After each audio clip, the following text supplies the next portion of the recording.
What is up, Earthnoids and Spacenoids? I am just a simple new type, and in this episode we are returning to the Grips conflict as we continue our coverage of Mobile Suit Zeta Gundam. Last time, Emma tried to comfort Camille, and instead, he ended up getting a boner. Major Shelly launched in the new Marasai as she felt something wasn't right. In this episode, we will see the Zero Shiki in action. Emma will tell the team about Shelly Page. Shelly! And the Radish meets up with the Argama. So let's get into this.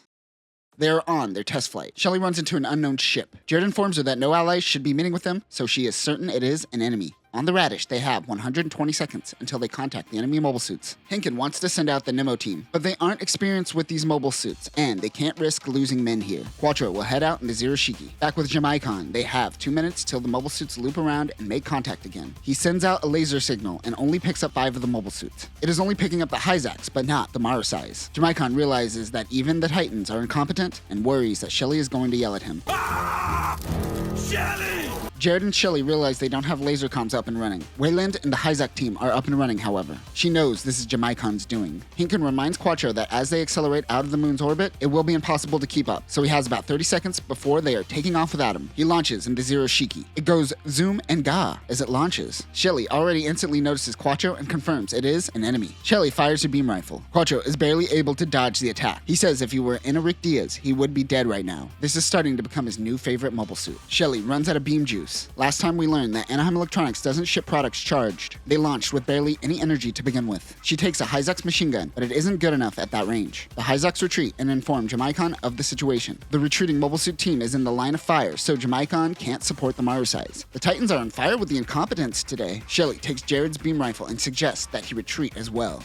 Shelly, put it down, now! The two go in for their attack and fire. Quattro is able to dodge Shelly's attack, but his attacks connect with her shield. A huge explosion goes off, but she is still alive. Quattro's time is up. He has to return to the ship. He notes that the Marasai is quite a beast of a mobile suit. Remember, it uses the data from the Rick Diaz, data most likely collected by Quattro and the AUG. This was the case with the anime as well, but it wasn't as emphasized, and the Marasais were just kind of there. Which sucks because I want to see more Marasais. Jamaicon realizes that the ship isn't the Argama and is a new ship. On the Argama, they are about to cross paths. Hinken wants to do a bombardment, but they need to focus on the escape. After the Zero Shiki is back on board, they max out their thrusters and take off. They swiftly take off past the Titans. Jamaicon is just happy that Shelly hasn't come and yelled at him yet. Shelly! She is currently in her room dwelling on the Zero Shiki. She understands why Basque sent her on this particular mission. She strips down and has herself an anger shower. Jamaicon talks to Basque and informs him that they encountered a fleet while leaving the moon's orbit. They were going to opposite directions, so they weren't able to follow them. Basque is disappointed and he reminds Jamaicon that he has the core fleet under his command and to not waste it. They do know, however, now that the AUG definitely has a base of operations on the moon somewhere. He will report this to Jamatov. It seems that the AUG is running right into their Jaburo trap. We get a close-up of Basque's eyes. This still isn't as creepy as Basque without a hat, though.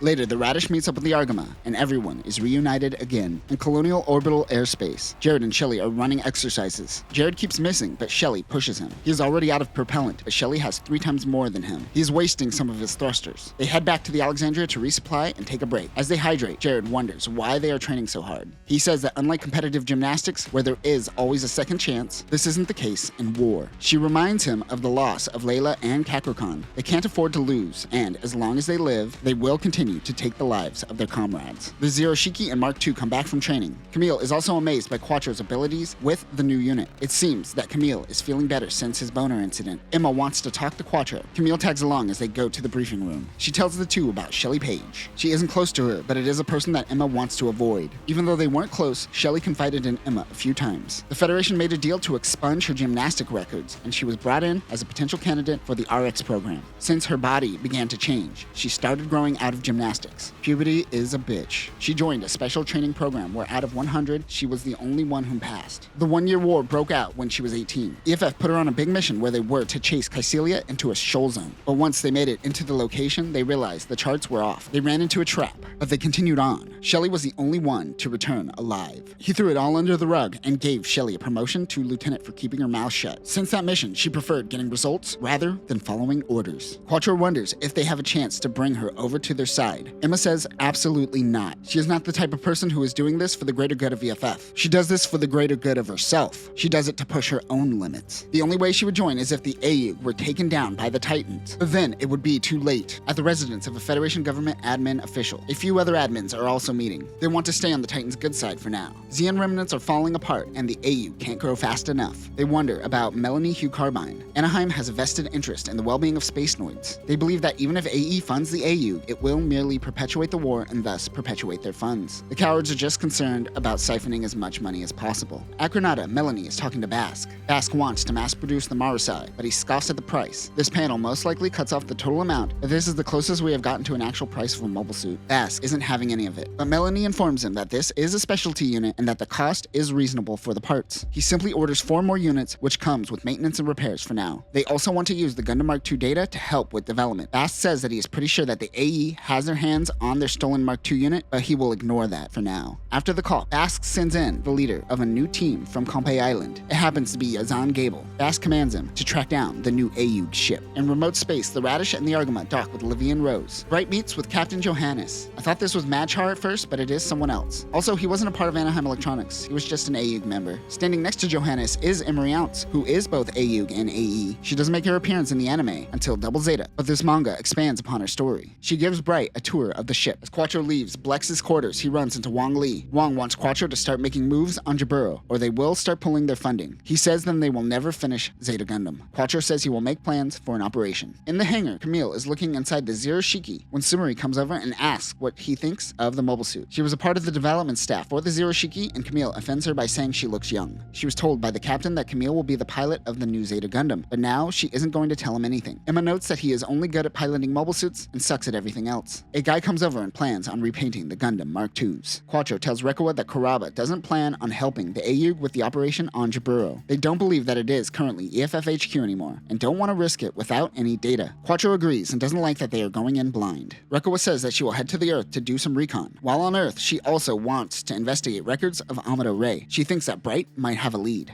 Emery gives Bright a tour of Levi and Rose, but Emery reminds him that they are far from any colonies and EFF can't be everywhere, so he might as well try to relax. Sumari floats over to Quattro and asks if he is sure that they want to give Zeta to Camille. He is just a kid. Quattro says that his new type potential is huge. She wonders if it is similar to Haman. There is some new type potential there, but he certainly believes that Camille will play a role in ending the war the same way Amado did in the past. Sumari says that they are using materials that she brought from Axis to make Zeta, but they won't be ready for their Jaburo operation.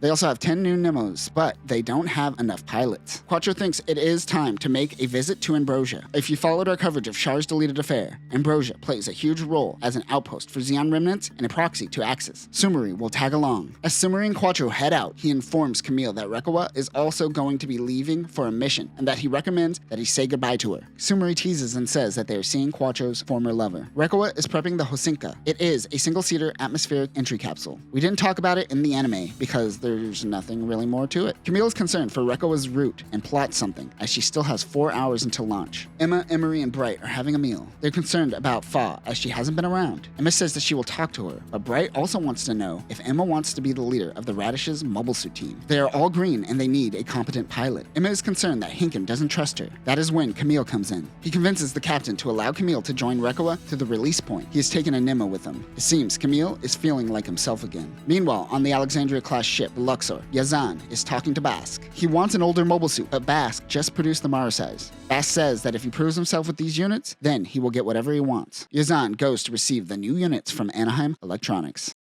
And that will do it for this episode. Sumari playing a bigger role in Zeta makes me happy, as she is one of the better parts of Char's deleted affair. Since they already gave Camille his emotional moment, they didn't have to force it during Camille and Rekoa's conversation. Next time, Quattro heads to Ambrosia to find himself some pilots. He learns that Haman is very pissed at him. Also, Camille and Rekoa run into Yazan. But that will do it for now, new types. Remember, when in doubt, head to Ambrosia. Peace.